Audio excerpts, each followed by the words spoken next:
Hello, everyone. Welcome to Calling Out with Susan Pinsky. I'm Susan Pinsky, and today I am dipping my toes back into the waters of Laurel Canyon and Manson. I've done several podcasts on this over the years. I started in 2013 or 14, I can't remember. And we investigated the history of some amazing people, the mamas and the papas. Then it turned into another investigation into the mamas and the papas. And I then turned to the Manson murders and spoke with Sharon Tate's sister. All of these are in my archives of Calling Out with Susan Pinsky. And I didn't really think about this until I looked back in the history of my previous episodes. And what I didn't realize is that I have this weird affliction with talking about this era and this time. And a lot has gone on in the last 5 or 6 years or 10 years or however many years it's been since I did those original shows. And if you want to go back and hear some really good footage on the psychic readings that were done with the players in this game, you might find it really interesting. I found it really interesting to re-listen to. Also, I'm bringing back a person that I interviewed. I wanted to interview for the last Laurel Canyon episode that we did with Dred Mateo, Miss Owen Elliot-Kugell. Hi, Elliot. Welcome to Calling Out with Susan Pinsky. Hi. I love that you call me Elliot. A few people do that. It's kind of an odd. Owen Elliot-Kugell. Sorry, I'm telling you, you're not the only one that does it. That's why I reacted like that. I wanted to really tap into your spirits because, all this stuff sort of comes up. I saw this article written by George Webb, and it was about how, the Manson murder of Sharon Tate may not necessarily be what was in the news in those days. And then he writes this long Substack on all the connections to a lot of different people in that period of time. And why did everybody end up in Laurel Canyon? Where did these musicians come from? And how were they all sort of attached to Manson? And then you called me like out of the blue when I was in the middle of reading this article, and I had just sent it to Sharon Tate's sister, Deborah Tate, who didn't respond, by the way, because it's kind of a weird premise or supposition of what actually happened and why she was murdered. You called and I said, oh, by the way, I had an orb in my foyer because Rebecca Fearing was over here doing a psychic reading for somebody, a friend. And the last episode we did with you was called Mama Cass's Orb. So I didn't know what her connection was or anything. I really didn't put two and two together. So, it is common knowledge that if Owen's book is My Mama Cass. She explains the life and times of Mama Cass and the exciting life that she had and her musicianship. But anyways, be that as may, I started doing a deep dive. This was 3 weeks ago. Okay, I was supposed to do the show a couple weeks ago, but we got invited to the White House, so we had to cancel it. And then I kept investigating it and taking a deep dive into what was out there in the media, and found this book called Weird Scenes Inside the Canyon. And I just then I went down the rabbit hole of the connection of your mother and Manson. So that's how you got pulled into this. And I don't know why I'm doing this. I don't know what's going to come out of it, but I want to see where the spirit can take us. I know that you are a frequent flyer with a psychic who I have here today. Her name is Melissa Cabillas. A frequent flyer. She is she's driving somewhere between Staten Island and Brooklyn, and she was willing to come on because she's the one that did your reading, and I think it was like 2016 or something, right? I can't remember when it was, but she tapped right into your mom's spirit. And if anybody I'm not going to prove to everybody that Melissa's good at what she does, because she just is. But she was willing to come back and sort of tap into whatever this weird crazy feeling I'm having to do the show today and bring you in for readings. And we also know, since, I'm not going to give any more information. Okay, so then the in-studio psychic that I have here too is Eddie Connor. And I'll give everybody where to find these people in a bit, because I want to just get to the meat of this. He is a clairvoyant. He was here for the last show, and he talked to Drea De Matteo, who lives in the house that belongs to Dennis. What's his last name again? Dennis. It belonged to Denny Doherty of the Mamas and Papas. Doherty. Papa Denny. Yeah. So we had a little conversation with your mother in the last episode here, the recent, and she apparently, she came through in bold colors like she usually does, and we connected with Denny. So when I want you to put the camera on Eddie now, because Eddie is not only the birthday boy. Robin and Eddie are here in the house today, and they both had a birthday yesterday together. So that's why I have a cake sitting on the table. But anyways, happy birthday. Eddie came in the room and said, "There's some guy named Denny here, right in my face. Of course, my dad's name is Denny, so I thought it was for me. And then then you realized that, yes, that was a player in the Mama. So anyways, I have to put my spirits aside. It has nothing to do with me. He's back, and he's here to connect with Melissa and Owen and me and Ed. He's here. So he's already in the house, okay, which doesn't surprise me. And I also am really happy that they haven't blown anything up this week. The electronics are working, and I don't have any water pouring out of the ceilings this time. So they're good spirits, they're happy spirits. That's good. They're not here to cause me any trouble. And they know how much I love music. And I was part of the rock scene in the 80s, because I worked at radio and rock. And I think a lot of this is my interest in how the rock industry developed and where it came from.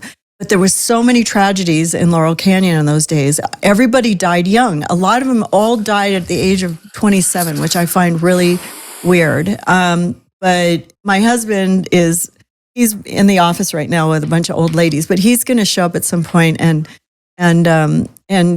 sort of tap into the psychology behind the Laurel Canyon days. But anyways, without further ado, I want to get started with Melissa, because she knows you very well, and she can start the ball rolling and see what direction we need to go to, because there's so many players in Laurel Canyon that were in this crazy time. And I want to just see where she wants to go with this, as far as her intuition and how Mama Cass was connected to Manson, and what the real reason was behind the Tate murders from a spiritual standpoint. Because that's not a loaded start or anything, Susan. No. So this whole thing started. Don't ask me why my mind works like this. I have no idea. But Drew and I are just like, wow, this is really good. So I'm going to let you start the ball. Okay. Rolling. So I'm not going to lie, though. There's a lot of dynamics to this. Because I'm actually finding that the spider web visual is what I'm being given first. As I see Mama Cass in the center, almost being like, that's the energy I want to connect with. But there's like all of these kind of, if I can call them lines or points that spread out from that. And I'm guessing Laurel Canyon being the central point to this. It's so interesting, though, because the second that I connect with her, in the energy of the others, she's actually defining herself as an EL name for me.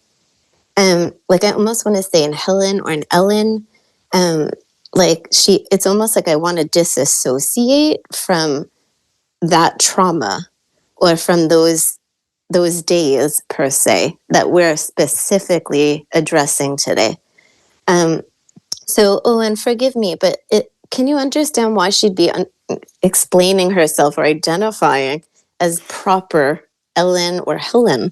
Because my mother's given name was Ellen. Cass was her stage name. My mother's legal name was Ellen Naomi Cohen. So Oh. she's showing you her real name. Thank you. Okay. And I do feel as though I need to acknowledge that there would be a second female that is with her. Okay, thank you. She's saying that's my baby, sis. My baby, sis. Okay, thank you. And with her, I have to say she's a part of this too. I just heard your mom reference her as Lee. Lee. Like an L-E in a connection to this other female being baby sister. Thank you. I don't feel she's in spirit quite long. I want to say possibly, and I feel I'm pushing this, with saying 2 to 3 years. I actually feel like it's a bit less. Now, why I feel she's there, you can understand that too, Owen. I'm sorry. Melissa, you don't even. So So you haven't she's read. just said You we're haven't two- read we're- her. We're two mamas. We're two Yeah. mamas. So Sorry. when my mom Ellen Cass died in 1974, her younger sister stepped in to raise me, and her name was Leah, and Leah passed away about 4 months ago. Oh, this is super recent. No Yeah. wonder, because it's like Yeah. I need the both of their energies together. Yeah. But I have to be honest, I feel like Leah knows the deal. Like I'm part of that too. You know, I was part of those days. And she does actually. Leah didn't ever want to talk about it. In fact, she would be furious. Probably is furious that we're talking about it at all. None of this is out there in the universe. This is all personal, inside family information from Owen, which she's giving us her time to connect, and that's the beauty of this. This is where we're going to start, and she's so gracious to come and open up her heart and her souls that are in her universe. So yes, you are spot on as usual, Melissa. And I know you haven't read Owen since the passing of her aunt. That was why she couldn't do our show the last time. It was the same week. Oh my goodness. As the Okay. passing. Because it's interesting, but I did want to say I don't feel that Leah's quite open to this, but yet No, it's like, not yet. Yeah, she just got there. Yeah. You know what I mean? She just got there. Give her a minute. Yeah, exactly. It's And in I the feel news, though. that Come on, let's do it. that It's she okay. is- I'm just kidding. I know. Oh, okay, hang on. Sorry, Owen. She says I'm from your coast. I'm an East Coast girl. And it's funny because I want to go to this farm space that very much reminds her of the old days. So I do feel like this might be a farm. I'm getting the initials MA with this as well. Yeah. We're in Massachusetts. That's where she lived. Okay. And she had a farm there too. Perfect, thank you. Because she says I prefer that farm over the canyon any day. Oh yeah. Any day. I We understand drove why. by it. Oh my Actually gosh. drove by it right after she died. Oh, wow. Some family members and I got in the car and took a drive and drove by the old farmhouse. It was kind of a cool thing. Oh, that's awesome. She was with you. Absolutely with you. Okay, thank you. Now, if I'm looking into this, I know that they're giving each other strength and communicating about this. Now, if I need to look into the Laurel Canyon aspect and the Manson perspective, Good luck. yeah. They're not going to want to talk about I know. it. I've been doing this for 3 heavy. weeks. Okay, I need a shower. Yeah, it's It's a bit a lot. heavy. It's a bit heavy. Okay, so what I'm also getting is that she actually, so Mama, I'm going to refer to her as Mama if that's okay. But Mama is making me very much aware that at one point earlier, and I want to even say possibly years, if not months earlier, then he became evil, is the way they're giving it. That she met him, did not like his energy immediately. And so this is my mom talking or Leah talking? Mom, Okay. yeah, did not like Manson. Felt that he was a scruffy man, scary,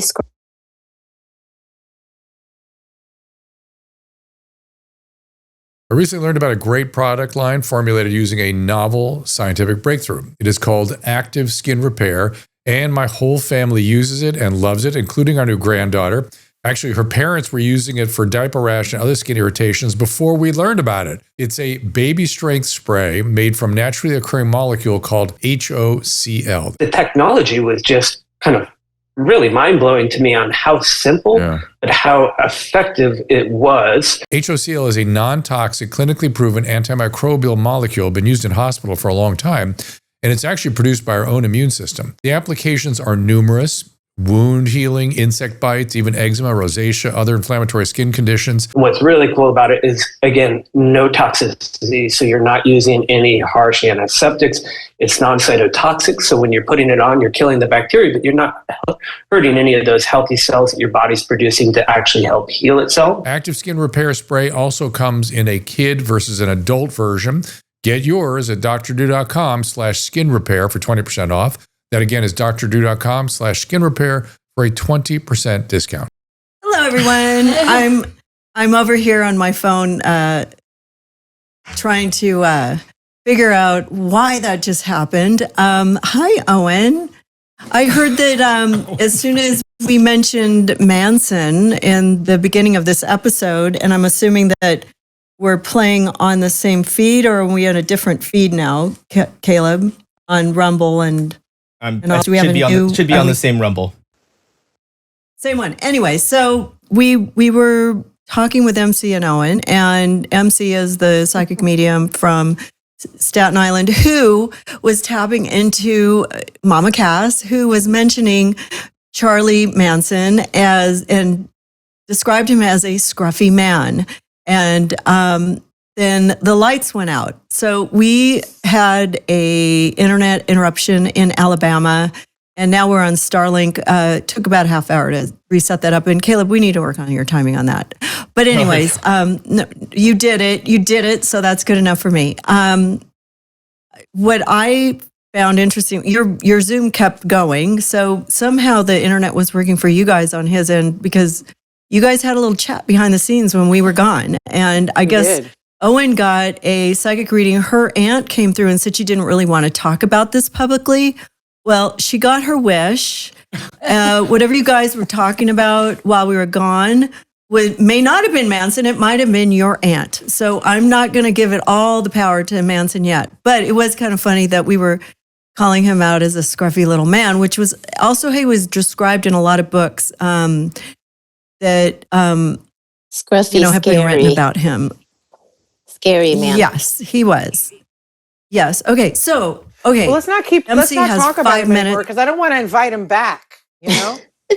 No. I don't have fear of this. What I want to point out is that there was a reason that he murdered all those people, whom one of was supposed to be your mother at that party the night on Cielo Drive. You've told me that, and we know that there's a reason behind that. But when you guys had she gone to that party, then yeah, but we would have had a very different story.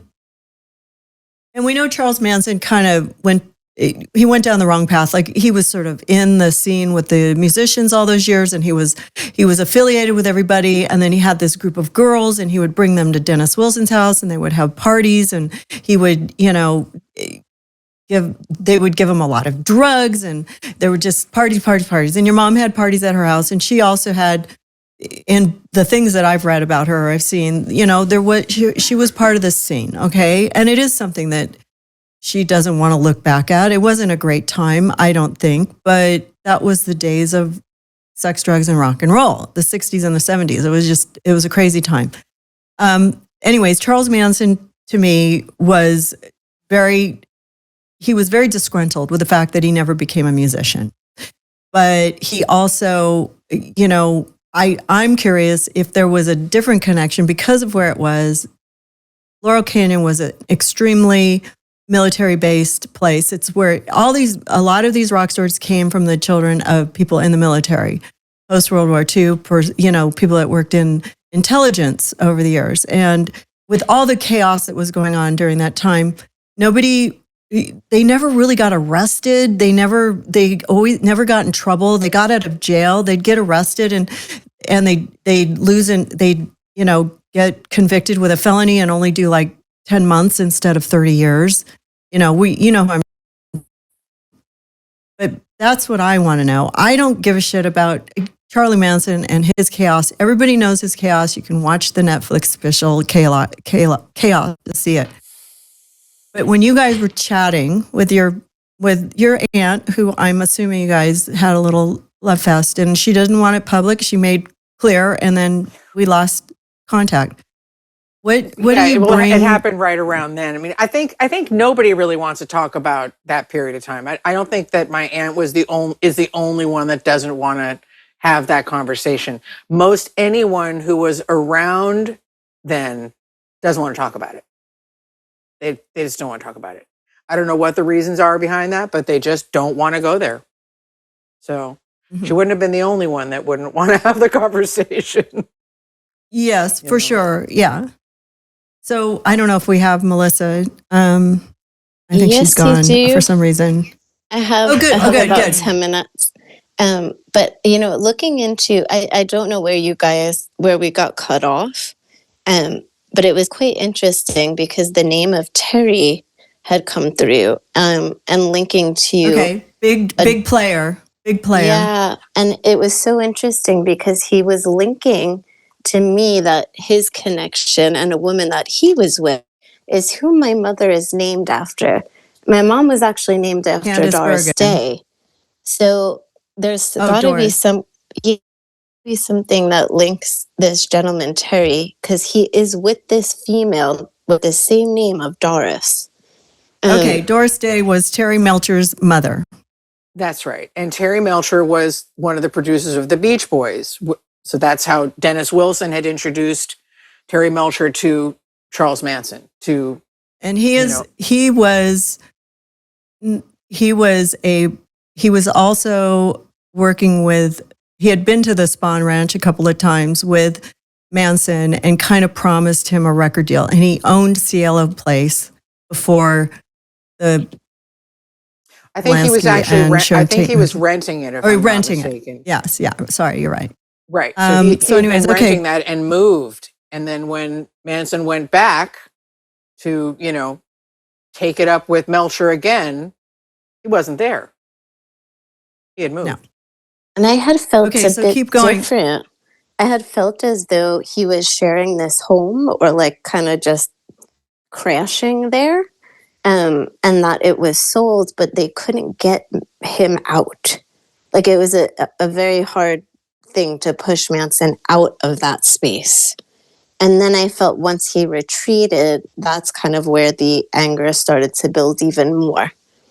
But I have to say this, I do intuitively also pick up that there was a lot of corruption within the police department.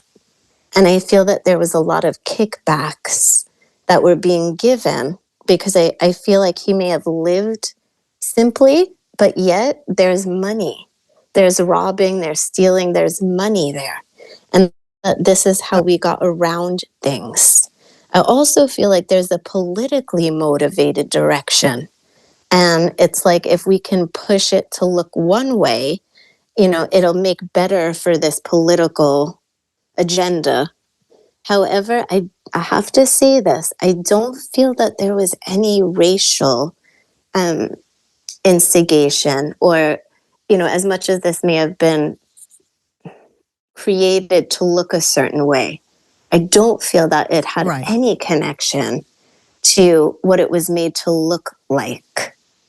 Because I feel like he's trying to expose the police and the corruption by placing graffiti or writing something to point fingers. Almost like a subliminal message. Right. So when you talk about politics, are you talking about like who was in government or how government may have been involved or more of a like military involvement? No, I feel government, to be very honest. If I had to look at military aspect, I feel like there may have been influence from chemical or like generationally, like toxicity feeling that could have affected somebody's mental state generationally. But I don't have to be honest with what I get. And I don't get that there's a link to any kind of testing or experimental aspects to this. MK Ultra. I don't know what that is, but is that a remote viewing aspect? No, it's where they give drugs to people and then they analyze how they behave. And mind control. Yeah, I don't. Okay, back to the political thing. Okay, so you're kind of warm on the idea that I have. Why? Okay, so Terry Melcher lived in the house, and the story is that he moved to Malibu, and Manson was looking for him, and he came to Cielo Place, and Hollywood, because he was supposed to get a record deal with this guy. And the way that the news portrayed it was that Manson just wanted to kill Melcher and whoever was in the house at the time, but Manson knew that Melcher was gone. So whatever was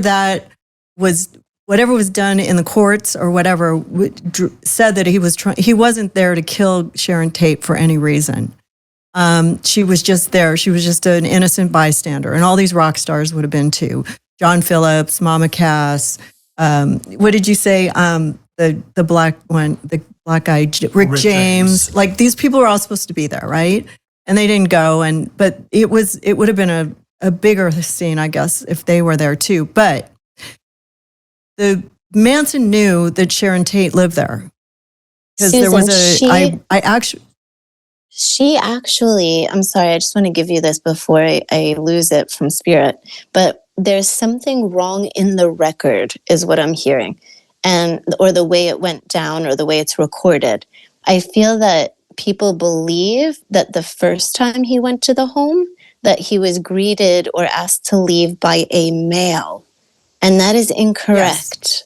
He was asked to leave by Sharon. She recognized him from the first time. This is incorrectly written, is what I'm hearing her say. Because she recognized him when it's like 2 times. So there was not a male that asked him to leave the first time he came looking for this gentleman that used to live there. I believe it. I mean, it was written in her.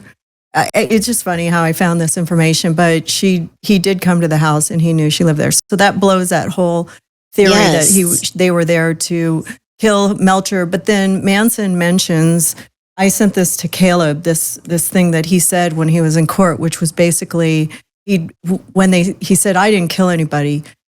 This is the government that's behind all this. This is, do you have that quote that I sent you, Caleb? Because I don't have it in front of me. I'm so flustered from losing an hour of my show today. But Manson, I think, was hired by the government to kill Sharon Tate. From what this article said that I started going down this rabbit hole with, it had some connection with the Kennedys.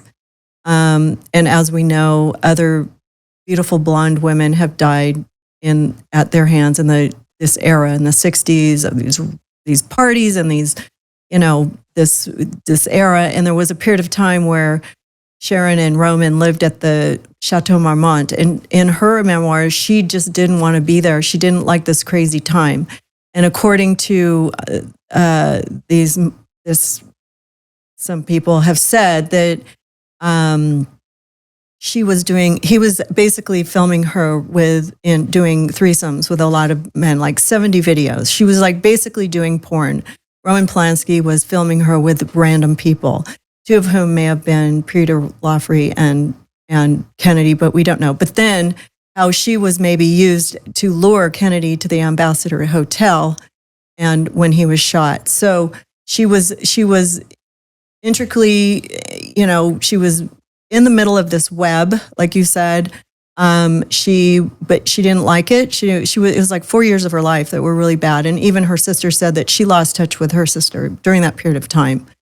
And she went crazy and it was terrible. And then she got pregnant. She actually got pregnant without her husband's knowing it. And that kind of ruined her porn career, I guess. But there's something else going on here. How Manson lived on this Spawn Ranch, this movie ranch, for a really long time with no money. So I'm just wondering where he got the money. Where I always look how somebody's able to. But I don't know. I found that interesting, and if you can confirm that theory, then I'll be happy. I don't know what you guys talked about when you were on Zoom together. I hope it was a great reading, but this is where I'm going. I mean, we were going straight for like a half hour. And they're like, wait a minute, where is everybody? Yeah. Where did everyone go? I was so connected to spirit that Owen, thankfully, was like, wait, I think it's just us. Because I was just going. Yeah. Well, that was Leah. But what do you think of that? Like, I mean, do you see any connection to that? Or is that just some, conspiracy theory that... I don't want you to have an unhappy day, Susan Pinsky, but I do not feel that resonates. I don't feel it resonates. At least from what I'm getting. I can't say that I feel comfortable giving... Yeah, and I'll only give what I get from her. But I will say this. I do think that she fled to the UK because it's like so evident that I need to get out of here. Whether it was an intuitive feeling. She went to the UK the day after he came to the door. Yes, that's true. No wonder, because it's like I need to get out of here. But the fear coming from him, not necessarily I feel government or anything of that capacity. I feel she knew something was going to happen. And if I'm very honest, I feel that she knew that who she was with, the Roman name, it was not going to protect her. Right. No, he was I feel a douche. Selfishness, whatever serves me only. And I don't feel that she was comfortable or felt safe in his presence, that he would be protective of her. And I don't think she liked the chaotic scene. No. Okay, thank you. And the other aspect of it for me as well is I think she was asked to come back and against her wishes returned to the canyon. Because I get it as a regret of returning. Yeah, I bet. Wait, by her husband? Yes. Okay. Almost I always wondered why he wasn't a suspect, behind this. I always wondered. I mean, I think can't. He was part of it. Yeah, I can't say that. I agree. I can't say that that I feel wholeheartedly that he knew the extent to which this was going to happen. And I so don't want to say this on national podcast, but I do feel that he wasn't very much looking forward to having a baby. Oh, no, he didn't want it. I feel like this is a nuisance. I'm not excited feeling with this child, where I get the excitement from her, but I get like, he wouldn't, oh God. Well, from what I read in the Tate memoirs was that he wouldn't have sex with her when she was pregnant. So she was basically his porn star. Yep. She would do videos with random people. Like when they found the death scene, they found the video of her with two black guys getting raped. And the cop said, "Oh, leave it there. He's dealing with enough with his grief. Don't take the video." Like this was definitely a different era. You guys aren't used to this because you're living in a beautiful era. But in the 60s, women were just cattle. We were treated like dog shit. So that just to me was like 100%. He even the police were protecting them. And that whole Laurel Canyon area the police were in bed with somebody up there. Everything was protected. Nobody got arrested. Terrible crime scene coverage. Her father was in the military too. They were a part of this. They partied just as much alongside these people. Yes. Well, certainly when they get arrested, when they get did out of drug jail. bust, that stuff was, wasn't going into the coffers. Those guys, Yes. Exactly. Because I get the But word where are the dirty. 70 videos is what I want to know. Dirty cops. We're finding out all this stuff. We're like, because we have all these investigative journalists out there that are doing the hard work. And, I just want to know what the military connection was to Manson. And if he came to kill her, it wasn't because of Terry Melcher. That was just an excuse. Terry was, not a great guy, but he was hanging out with all the naked ladies out at the Spawn Ranch, whatever. Candice Bergen wasn't very happy about it. But women in those days had to, really do their own thing, and it was hard. And especially if you're wrapped up in some kind of a sex, cult. These are all these. There's this other guy named Vito. Same thing. Sex cults. They were that's what Manson was delivering, and that was the cool thing, in those days.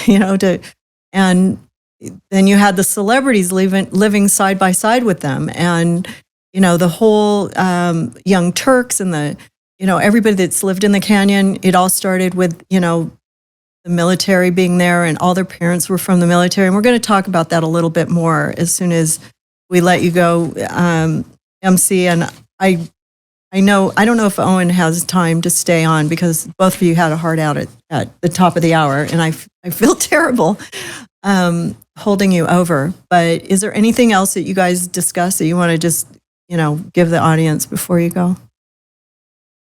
Can I leave that to Owen to share what she feels? I mean, I don't remember. I wish we had it recorded. It was, I don't know. I mean, I don't remember what we talked about. We just kind of kept going, and one thing after the other. And we talked about the fact that I was supposed to be there that day, right? She said Naomi was right. Yes. There was a bigger protection in place there. And I felt the intuition of Mama Cass being like, this isn't the place, or I shouldn't be here. Mm-hmm. I shouldn't be there. Mm-hmm. And I feel it saved both their lives. Yeah. She was also friends with Sharon Tate. And, I'm sure she mourned her loss. She was friends with all those guys. The Wojciech, the boyfriend of Abigail Folger, was my mom's hairdresser. I mean, they were all friends. All those people were all friends with each other. Yep, Jay Sebring, that's right. And Wojciech was the boyfriend of, or I didn't even know the people that were there, but there were a lot of people that were. Apparently, Jay Sebring was Sharon Tate's boyfriend before Roman Polanski, but then they stayed friends, and Drew goes, that guy's gay. That's why they didn't stay together. So, and Drew's going to come in a little bit. Yeah. But I feel like he put up a big old fight too. Did he? Yeah, to protect her. Yeah, when you have your gay friends, they protect you for sure. And it's so weird, but there is something else that took down Sharon Tate and her friends. I don't think it was the story they told, because now that we see how the government is involved in our lives and how things happen behind the scenes, it just makes it more clear that we're all pawns in this big chess game. And in those days, the news was just terrible. It was all fabricated just to, keep the status quo. But Laurel Canyon never fell apart, because of it. It just kept going, and more deaths and more drugs and more rock and roll and more sex and cults and whatever. It never ended. And I was trying to get Pamela Des Barres, who was the ultimate groupie in those days. She almost came on today, but she had to go to Disneyland. But maybe we can come back and get a little deeper into this with her one day. And I appreciate so much your time, Melissa. I understand that you have a person you have to go work with right now. Yes, I'm going to love and leave you guys. Yes, guys. Sorry about the tech issues. Yeah, well, God bless. If anybody, wants to find Melissa, you can find her at, where can we find you? I have to find my notes here. Melissa MC Medium on Instagram, Melissa Kubias on Facebook. Or you can just reach out to Carrie 754-307-7772. Okay, great. It's really good to see you, Melissa. You too, Owen. Always a pleasure. And thanks for having me, you guys. We have to redo this one, I think. Yeah. I think so. I think there's more coming. There's definitely- This is the gift that keeps on giving. Yeah, there's definitely a part 2 of this, guys, because we haven't even gone into the FBI connections and how strangely all of these guys that were involved in it had either parents in the FBI or they were somehow connected to the Kennedy assassination through some random chance. Like these guys were all interconnected. We're gonna talk about that with Eddie now, because he's been. We gave him all the names of the people and who their parents were and the background on all these musicians that just sort of bloomed and grew in Laurel Canyon. How much time do you have, Owen? Do you have? I know you had a doctor's good. I appointment don't have or much something. going on, except someone's got to let my dogs out. Oh, good. All right, I'm gonna live and leave you You can guys. validate some of this stuff. Okay, God bless. Okay, so since Charlie Manson came on and shut down the internet in Alabama, I want to get a little bit more into his birth dates and what his connection was with Mama Cass. I know that they met. There was a big party scene in those days, and from what I've read, okay, this is all stuff, speculation and folklore or whatever. But I know that he wanted to be part of the music industry, and the Beach Boys kind of took him in, and but he brought all these chicks with him. So, back in the day, it was like, oh, I have 12 women here with pussy. Bring them on in. Let's do it. Give them some LSD and you'll get whatever you want. Okay. Common thread in the I'm Laurel sure he was Canyon trying days. to do whatever he could to get attention, to get someone to take notice of his music. Whatever Right. that So meant. And he wanted to be a musician. But everybody wanted to be a musician in those days, None of them were. Like, your mother was an actual musician, okay? She was a qualified singer, songwriter, right? She was a musician. Yeah. She wasn't a songwriter. Some of these people per se, came. A lot, like the Byrds were the first band that started there, and their parents were military or government. The other Not ones all were of the not all of them. David Crosby. Yeah, but there was this connection because of Lookout Point or whatever at the top of the mountain. Lookout There was Mountain. a sort of a group, Lookout Mountain. There's a lot of people living there that were in the military and then they had all these kids that just became musicians. It was kind of a random thing. I'm not sure I buy that. I got to tell you, I'm not sure that I buy that. A lot of those, the kids that grew up in Laurel Canyon are the kids who are my age, right? So. No, I don't mean that. I mean the people that were first there when, Frank Zappa's father was, where's that thing? Okay, Jim Morrison's was from the Doors, okay? Not a great musician, but he was a poet. His father was in the U.S. Navy, who commanded naval forces and also he was part of the Tonkin incident that escalated the U.S. involvement in Vietnam. Frank Zappa's father was a chemist and mathematician, worked in defense industry, worked at the Edgewood Chemical Warfare Facility in Maryland. David Crosby, his father was an academic award cinematographer who worked with the U.S. Army Corps in World War II, producing and training propaganda films.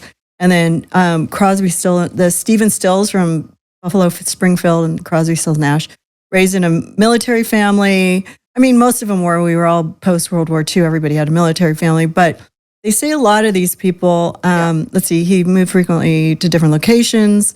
And then, which means he was an Army brat. John Phillips was also, his father was a retired United States Marine Corps operator and mother. And he has like the craziest history of all of them, which just cracks me up. We were listening, we're like, oh my God, his family of origin was just crazy. But anyways, Van Morrison as well. Morrison's parents.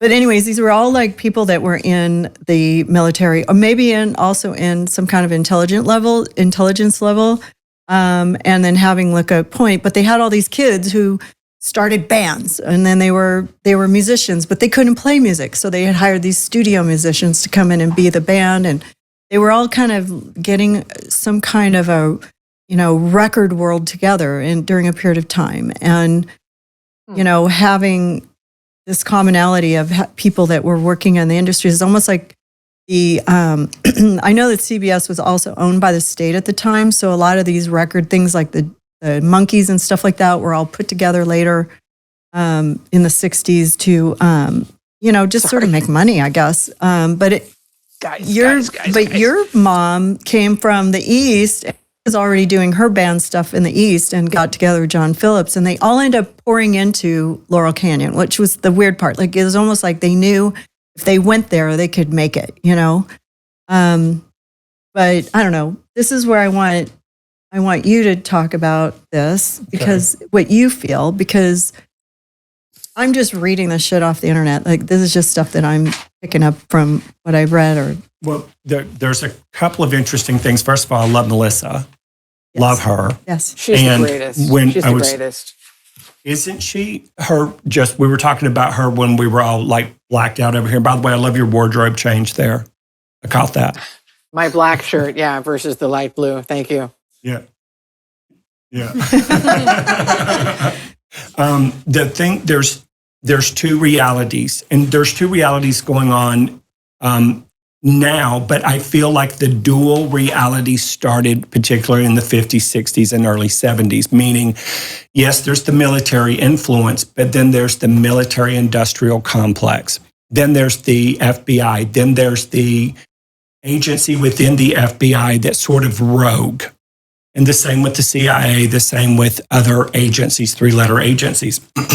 Now, when you two were speaking, the thing I kept seeing over and over, I don't know if you saw the movie with Angelina Jolie. I believe it was directed by Clint Eastwood, called The Changeling. And it took place in this era before they started bringing in, some of them were manufactured musicians. Right. To create a movement to move the consciousness of the entire country in one direction.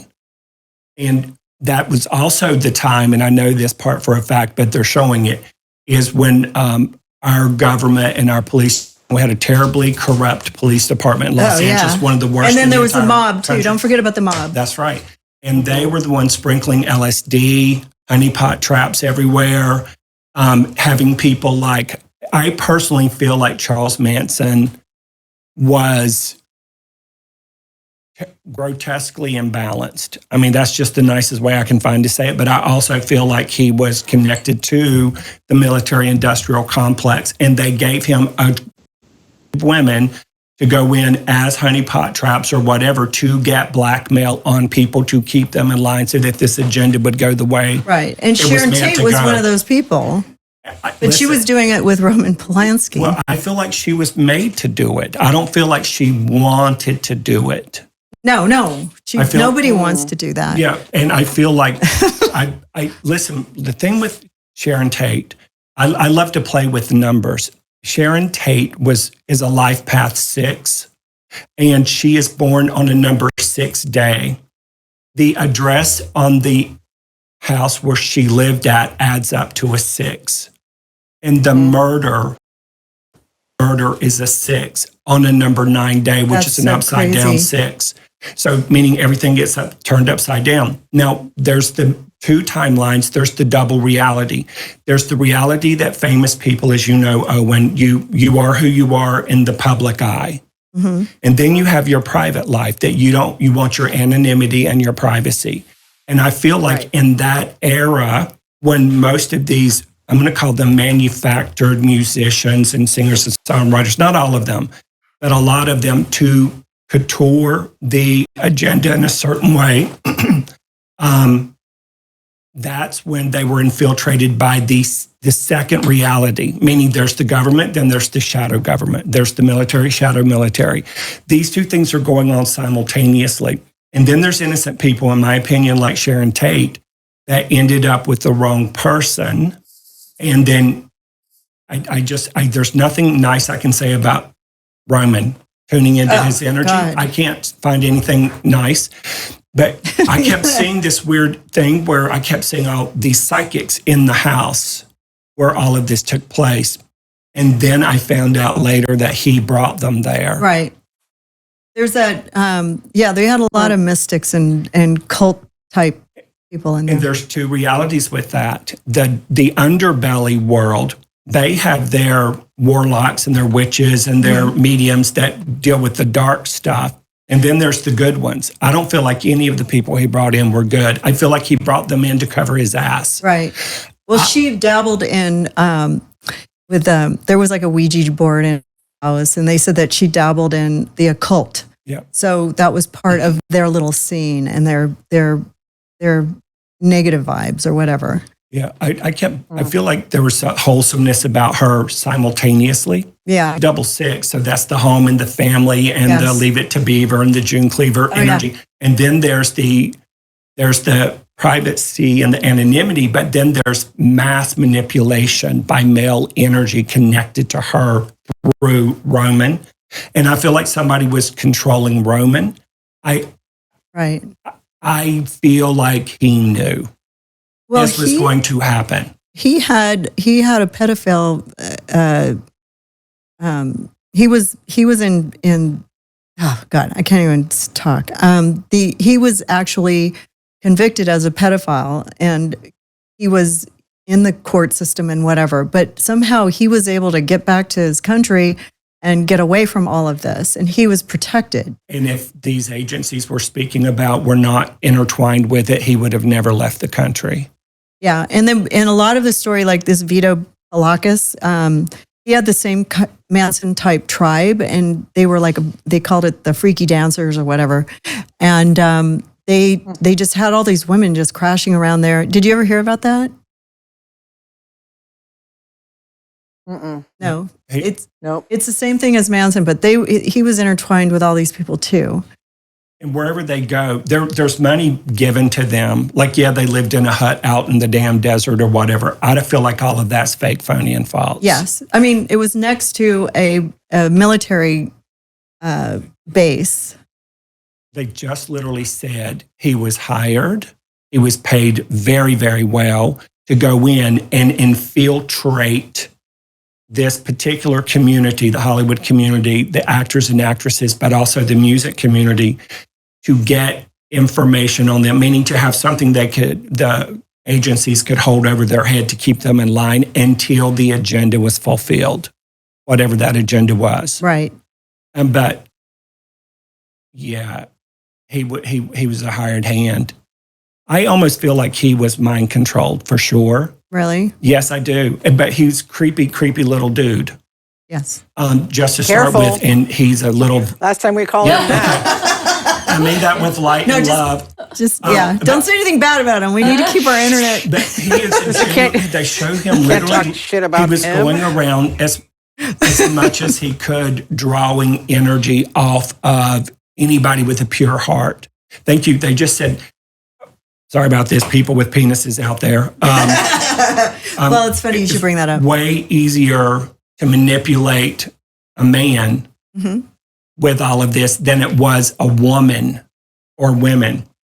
But so that was easy to get any kind of blackmail on the men to keep the man control. Thank you. They also just said that this is another reason why the drugs and the alcohol was so rampant, because some people unknowingly were, in essence, kind of selling their soul to do the thing they wanted to do. And now they have this other thing over their head. And that's where the two realities come in. What you see up here, that everybody's dying to be famous or known, and then I'll be loved. And then the real truth behind a lot of it. Thank you. Can I just be blunt about something here, Owen? I feel like your mother escaped a lot of this. I feel like she escaped a lot. Well, I will tell you that there there's an FBI file on my mom. They were keeping their eyes on her in the early 60s before she came to California. So we can make whatever we want out of that, but that's fact, is that there is a file. Thank you. And it's Well, I think that could have been the beginning of aspects of track and trace for whatever reason. Can I just say some things that come through connected to your mom, connected to this topic? Is that okay, Susan? Yeah, go ahead. First of all, every time I went to call her like Mama Cass, I feel like I'm getting yelled at, but in a sweet don't way. do that. You know what I mean? Not her name. Don't worry. Yeah, because it was like, oh my God. So I kept feeling that her whole path was about seeking knowledge and looking for deeper meaning and a deeper purpose. Everything with her, to me, when I tuned into her, was like trying to connect, wanting to connect, wanting to connect. And a lot of the people around at the time were not really connectable because when they're off time or whatever. But she operates to connect, and she's a genius mentality, by the way. And she's born on the day of the leader. But she's very strong-minded, very, very smart. She's a good sense of humor, but sometimes she had to use it just to keep her chin up because of everything that was coming at her. And I felt like she was saying she was shy at the same time, but she would push a boulder up the side of the mountain and kick your ass too if she needed to. So she could definitely be two people in one. I wrote down that she said she hated an effing liar. Don't come near me lying, because it would drive her crazy. Well, there was probably a lot of that going on. Very sensitive, very empathic, very intuitive. Yeah. She liked her solitude and liked to process in that way. Keen master observer. She could study a pattern at 10,000 paces, and she could spot a liar at 10,000 paces. Now, sometimes she'd get sucked into things, but she was brilliant in that way. And you have a lot of that. I didn't mean to point at you. She told me not to point at you. I feel so like she worked hard from the very, very get-go.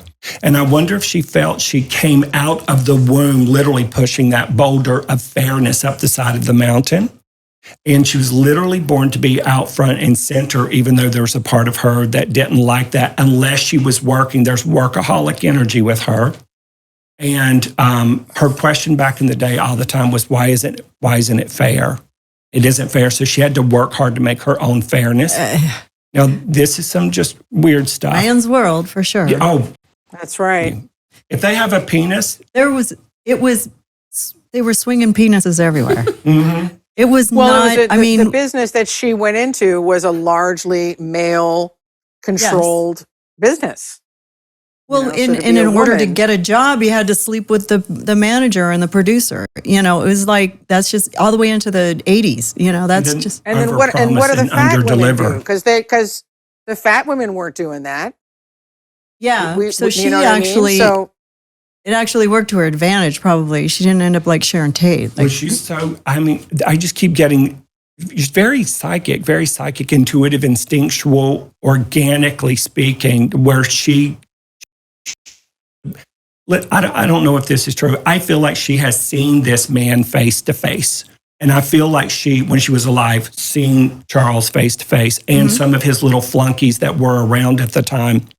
And I felt like she just knew that she knew that she knew. Thank you. They're also showing me where it feels like he might have then sent the women in to infiltrate her camp.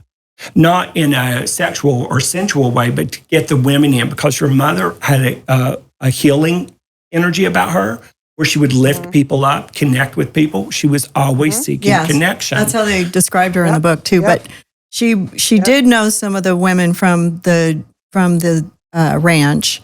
She partied with them. She partied with Manson. She introduced Manson to some of the main players in the music industry. So they were, before he got really weird. Like at the beginning, he was just sort of, like you said, this scruffy little man.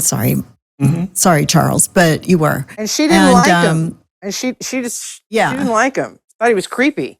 But they feared him, so they just sort of put up with, he was hanging out. He would bring girls' parties, and he was driving around in their cars, and they were all high all the time. Like just consider they were always high, like on LSD, which is not a great constant state drug. of- It makes you a little crazy.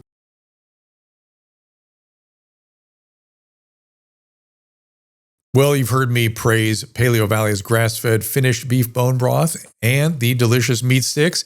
I now want to turn it over to Paleo Valley founder and CEO, Autumn Smith, to tell you about her company's food philosophy. I'm here to help create the products that make healthy food convenient in our modern world. The diet and the food you're consuming is absolutely related to your digestive health, to your mental health, to every aspect of your health. The devil's in the details here. And not only do we have to attend to every single ingredient, we have to support a system with whole foods. And so when we source a product, it's going to be organic, it's going to be tested for pesticides, and then it's going to be grass-fed and finished or pasture-raised. It's going to be raised on regenerative American farms. The protein sticks that come in 8 varieties are likewise impeccably sourced and prepared. And the fermentation process came about because there was an ingredient that I didn't like in meat sticks that's pretty widespread. It's called encapsulated citric acid, and it's derived from GMOs and then hydrogenated oil, and it just melts into the beef stick. And you don't have to label it. That's the thing. You can label it citric acid. Make 2025 a year to cut out the chemicals and feed yourself correctly. Go to drdrew.com/Paleo Valley for 15% off your first order, 20% off when you subscribe. That is drdrew.com/Paleo Valley. Wow, that's so wild that the moment after you say the same thing, then Starlink now Caleb. goes out. Are you still there? Yeah. The Starlink went out. Yeah. Oh my God, it's so funny. Okay, so let's just do a little recap. So we started the show at 11 a.m. Pacific. We got halfway through, or we got 15 minutes in, and then we brought in Melissa Kubias, who was talking to Mama Cass Elliot, who was also known as Ellen Naomi. We don't want to call her Mama Cass anymore. Cohen. We talked to her aunt, and we mentioned the word. We use the M word, and if you guys are watching, you'll know what I'm talking about. And then the internet went down in Alabama. The fiber optic was severed. Caleb had to run out and rev up his Starlink, which took about a half an hour. So then we came back and we started talking, and we were doing pretty well for like 20 or 30 minutes.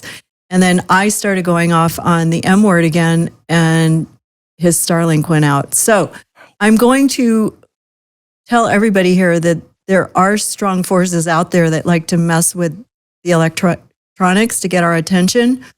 But I want to shift gears here and talk about somebody else that Owen knew. If she comes back, I hope she's still out there. We've dragged her on for a really long time. But Drew and I came to the conclusion that the music industry was glorified in this era, and a lot of money was to be made, and a lot of things came out of it. And the hippie days were so cool and wonderful, and rock stars were born, and great bands, and peace, love, and rock and roll.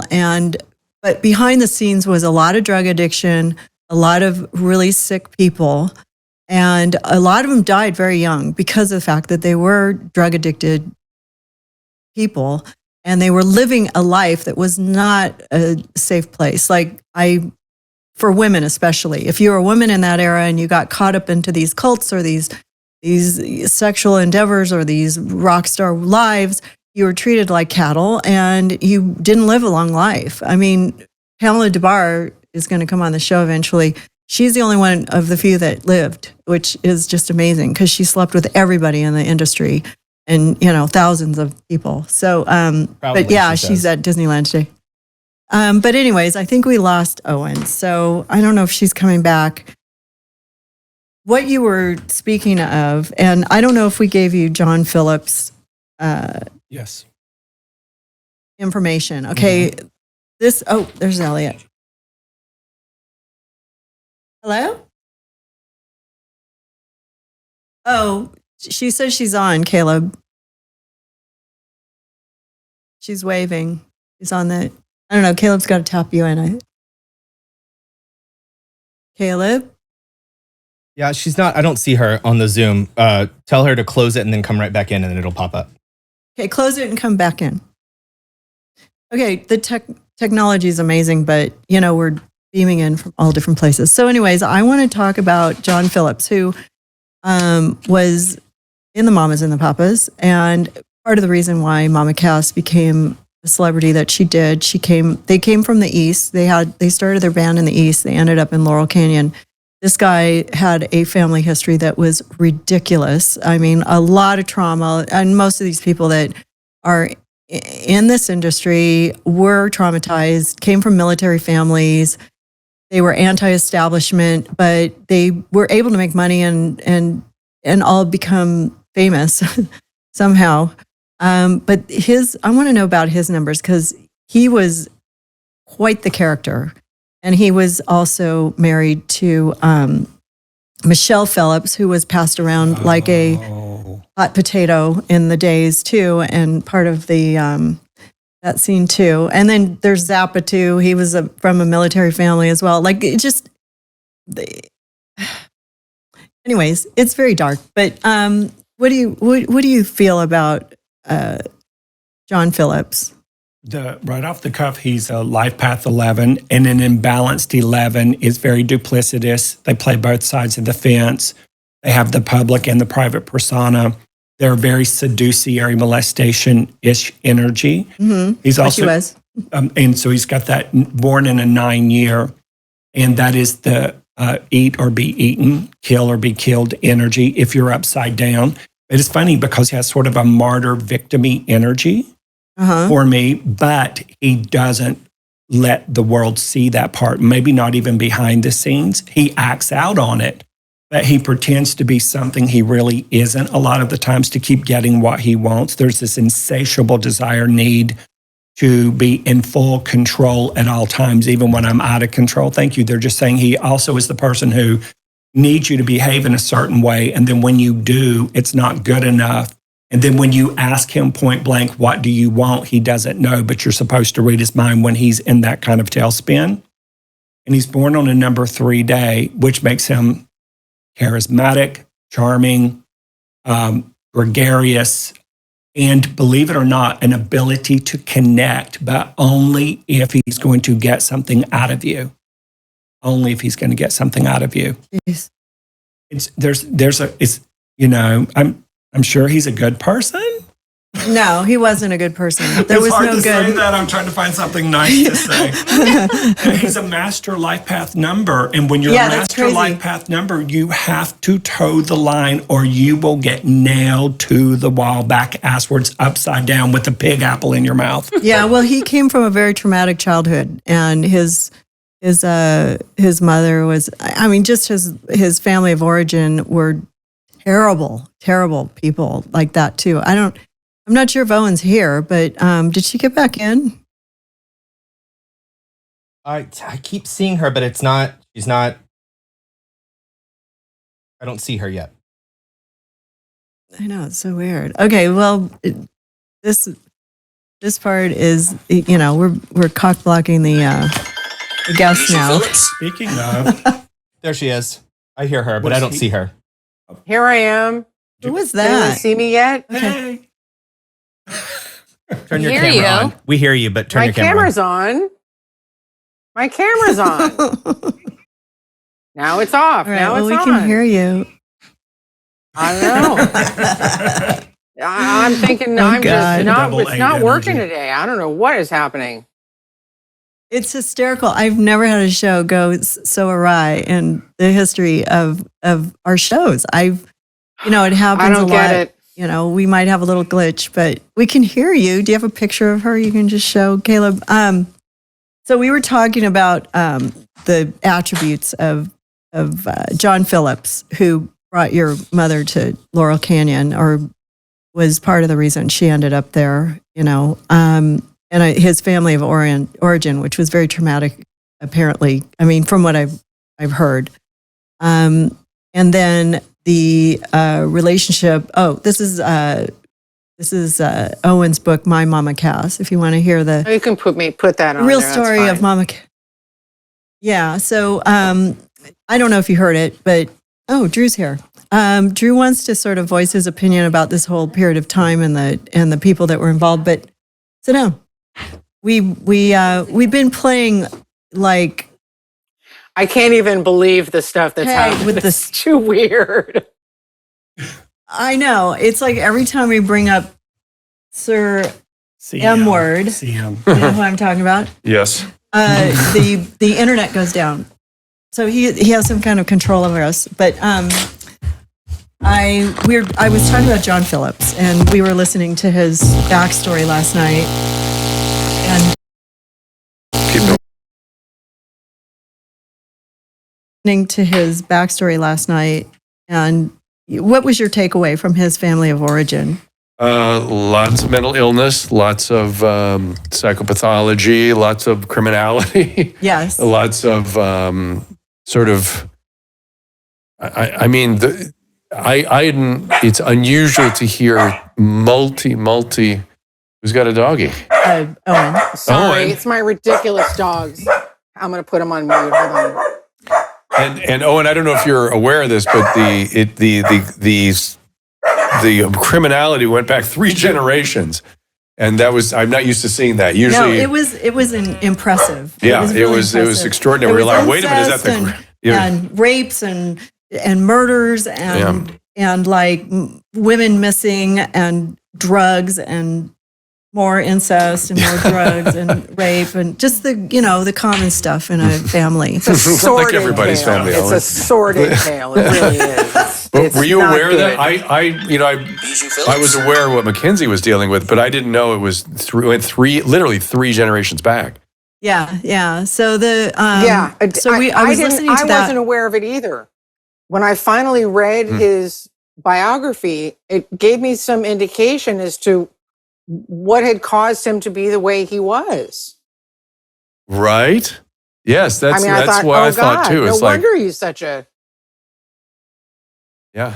You know. Yeah, and not only that, it when you read that history, you stop going, God, did he really? Was he really? Yeah. Now you're like, he's like the rest of his family. Oh, he did do those things. And when He Mackenzie did. came out with it and was open, Yeah. yeah, he was insane. But he also was a part of this whole Manson world. And I said the word again. But How dare you. one I don't thing wanna I bring it wanted up. to It's say, gonna I cut feel like the- I needed to say one more thing about John before we move on. Yeah. I think if you look at, obviously the history is sordid with the alcoholism and all of that. If you couple that with the fact that people in that period of time never talked about their feelings. Nobody ever processed anything. Nobody ever, got better ever. They didn't and they know were also how. never right. Forget talk about feelings. They weren't even identified as Right. something that has a treatment or should be changed. It's just Correct. like, oh, that's Grandpa, the bank robber. Okay. Yeah. Or that's Grandpa, the child drunk. molester. Yeah.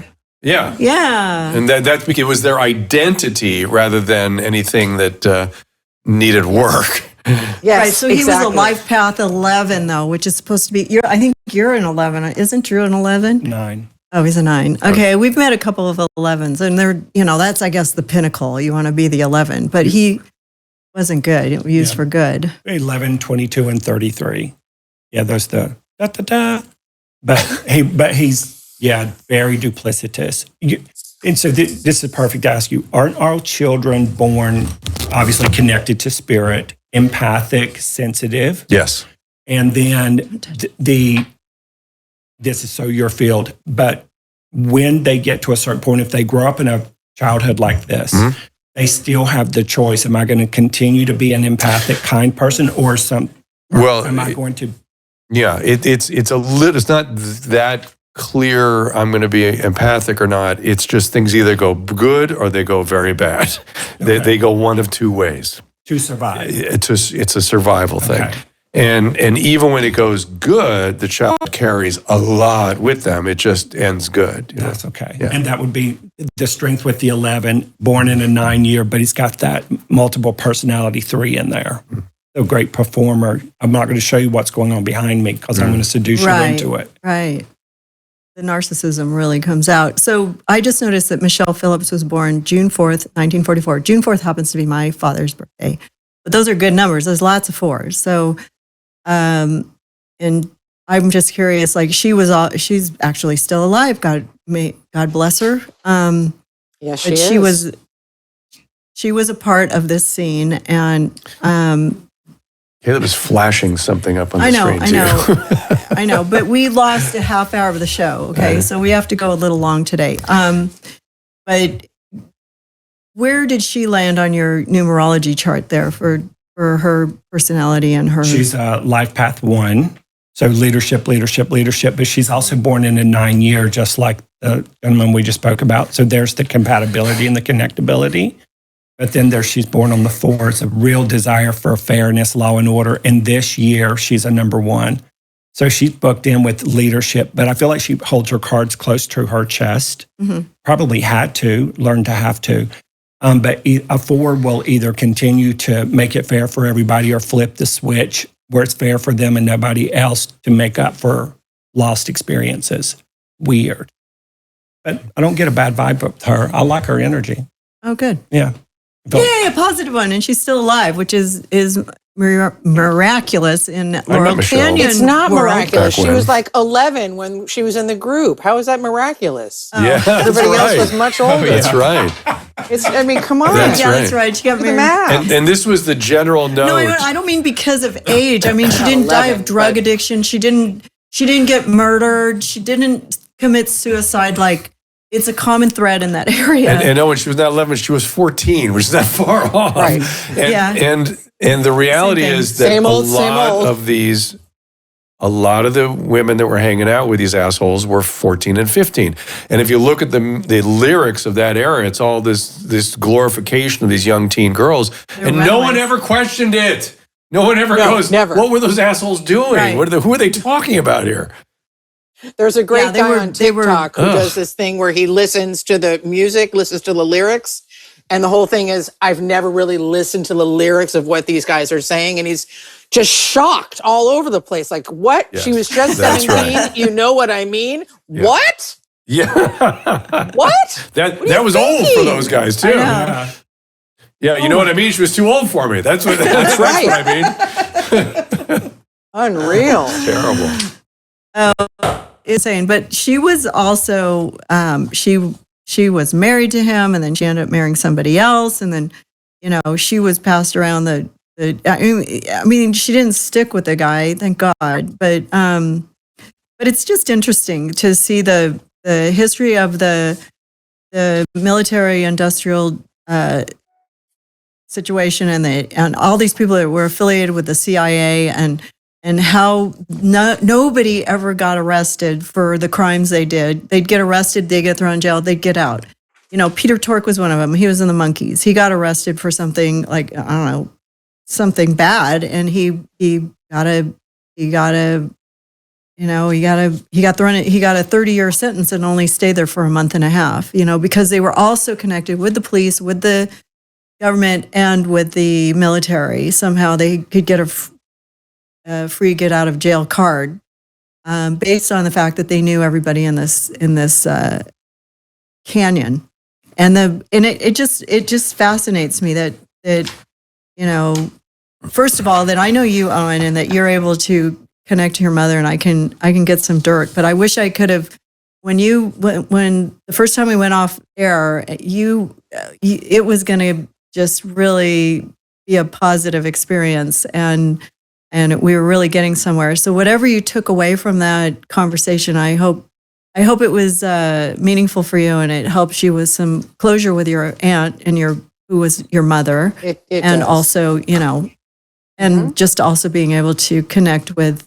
But I'm sorry we have to bring you into the dark topic. I'm trying to shove it all into No, it's 5 okay. minutes, so it's really hard. No. Were you I aware understand. are you aware of Susan's theory about how they were all sort of connected through Sharon Tate? Know her well? Is it 6 degrees of Sharon Tate? Is that the idea? Yeah. I mean, Yeah, that's the question. It could be, I think that when we think about the period of time in our country, in the years, a lot of people were military brats. There were a lot of people that were in the service. That's right. So, that's right. I think that there was a lot of those people, and a lot of them had talented children. I'm not sure that there's a connection in there, but what I can say is my mom has an FBI file. So yeah, and I think maybe it's because of John Phillips. No, yeah, because he had the nefarious past, and then she was hanging around with him. I don't know. This was before. But that's her file starts before. Oh. Yes, her file starts in like 1961. Have you been able to see that file? She was in Virginia then. She was in. Yes, I have seen. I've seen 25 pages of redacted. Yeah, and she was in Virginia then, right? In 61. Yes, is that right? Yep, they had followed her to. What was the concern in Virginia, except that she was related to somebody in the military? They were beatniks. They were playing clubs. Got it. They were playing in the clubs, and the clubs were owned by the mob. Most of them. I listened to that part of the video. Yeah, well, I have in a book that was written about my mom many years ago. This guy did get the FBI file, and he printed it in the book, so I've seen it.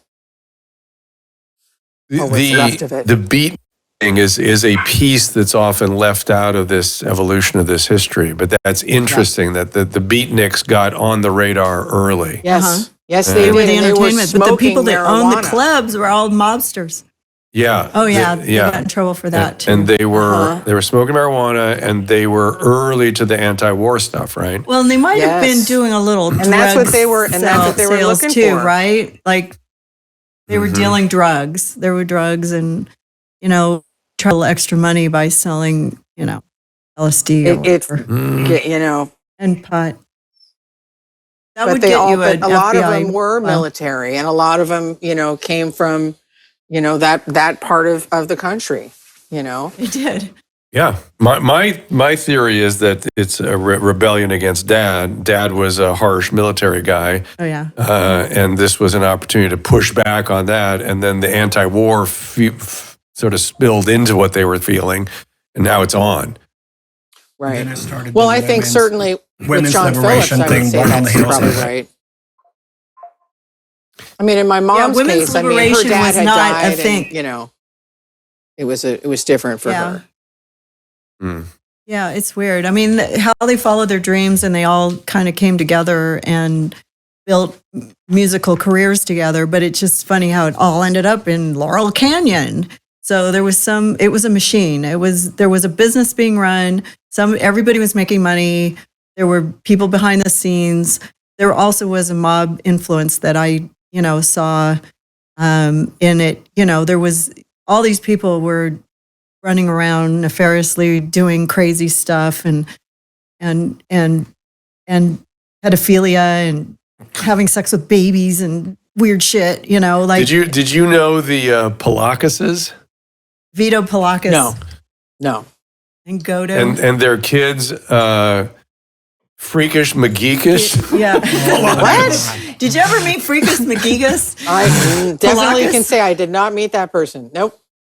Godo was the 3-year-old child that crashed through the skylight and went to the hospital and died. And they went out dancing with Pamela Des Barres that night. I mean, I wanted her on the show because I really... You can't forget the other child named Groovy Nipples, spelled Gruvi. Groovy Nipples. That was How did Vito they get that Palacas' son.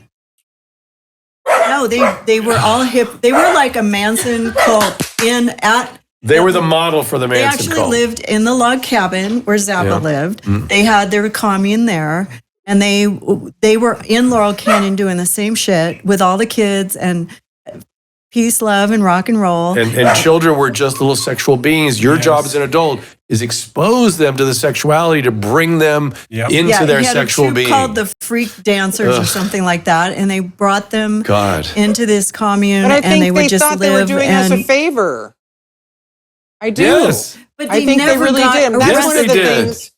I mean, not to tie back to my mom. Well, of course, what else? But one of the things that I had to come to terms with when I was doing research and learning about her in the years after she died was that she had, readily taken LSD during her pregnancy with me. Yeah. She had. She told Rolling Stone all about it. Yeah. And I was really mad I'm like, how could she do that? What was she thinking? And then when I really stopped and thought about it, I realized I think she thought she was like opening my mind or broadening my, Yes. That's what they thought they were doing. They didn't know any better. But they didn't know any better, but let's not, I don't want to say let them off the hook, but let's not. They had drug addiction problems. Right. Let's not diminish the fact that this was, massive it was not a good decision. Were just they were massively endorsed all at once. Yeah, but that was the mindset. It was being fed to you that it's okay. Yeah. Or, not okay. You're evolved when you do this. Yes. The way to go. This you're is doing her a the favor. Truth. Yeah, that's right. But they whenever also you hear were people smoking say, cigarettes, now too. we figured it out. You're right. Whenever you hear people say, now we figured it out, now we understand, run the other way. It is just going to be a disaster. No, there's so much more to talk about of this, but we listening to all these stories, even dating back to 2013, that place is haunted over there. So if you live there, just hang on to your hat. I think that we've taken up enough of Owen's time, and I do want to have you come back if we do need to tap into this again. But I'll give it another couple of years though, because I think I've really read enough about this. Like I said, I need to take a shower. And plus, we don't want to piss that guy off anymore. Yes, I know. We're done with him. I learned about David Crosby. I learned about Frank Zappa. I learned about Stephen Stills, John Phillips, Cass Elliot, Danny Doherty, Michelle Phillips, Peter Tork, and Michael Nesbitt, and Mickey Dolenz. All these people I've been listening to their history and I do see that there is a lot of money that came into their lives. I'm sure that some of it was siphoned to the parents or the businesses that ran it. They were protected by the law. They were complete animals. Oh, Van Morrison and Davy Jones. I didn't even talk about the people who murdered them and those people and where they came from and what their connection was. So I want to thank George Webb for his phenomenal journalism. I want to do another show. I want to have him on the show. The guy who wrote the book I'm mad at because he called my husband's show the most, what was it? What did the guy say about your show? They did the life. He did the life. Just very pejorative. Yeah, the life of Mackenzie Phillips, and they talk about how the most dreadful show in the history of television was that show that she was on was Celebrity Rehab. And I said, and Drew's listening to this. I'm like, I liked this guy yesterday. Okay, I'm not really happy with him today. Now not so much. But anyways, he doesn't. I was like. It's almost like Manson knew we were going to watch it. So anyways, I just want to thank everybody for entertaining me today, and Caleb for bringing the show back on twice on air. I hope we don't have to go through this on Ask Dr. Drew today, which will be airing in about 40 minutes. We have an Ask Dr. Drew. Who's our guest? The guy that was swatted. Okay, Sean we have Frost a guy who and Viva Frei. was swatted. Oh, Viva's coming in because too. he Great. said some shit about Trump or something. I don't remember. Yeah. So, anyways, he's coming on at 2:00 with Viva Frei. Eddie Connor is my man.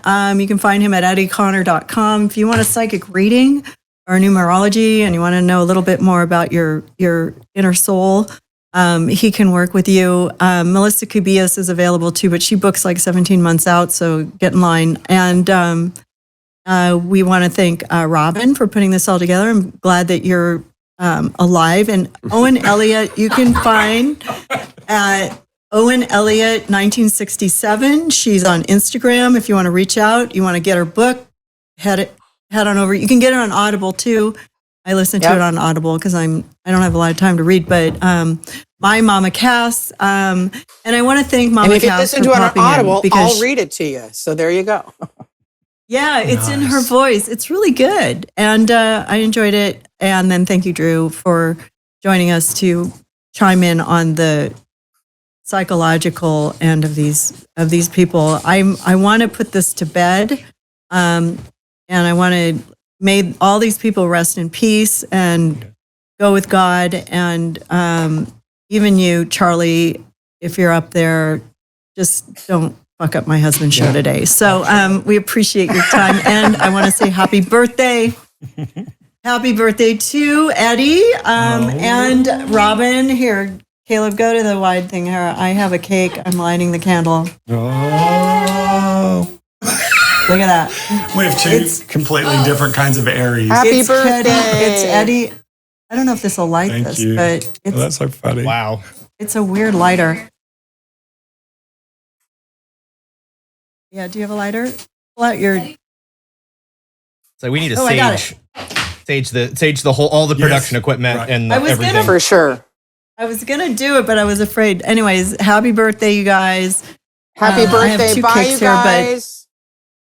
Hi, Yeah, thank God you. bless. And hopefully we're all going to cleanse our soul of this topic and I can move on to the next one next time. And everybody, thanks for tuning in. If you're on the third feed, I really appreciate it. I didn't really have a chance to look at your comments because I'm just too stressed out trying to cram a bunch of stuff in here in 20 minutes. But thank you everybody on Rumble and on YouTube. And what kind of cake? We have two cakes. We have a red velvet and the big one, and we also have a Porto's leche cake. So from the amazing place. And thank you. TJ says happy birthday. And anyways, we'll see you next time. We'll be back next week. And hopefully you will too. And we'll have internet.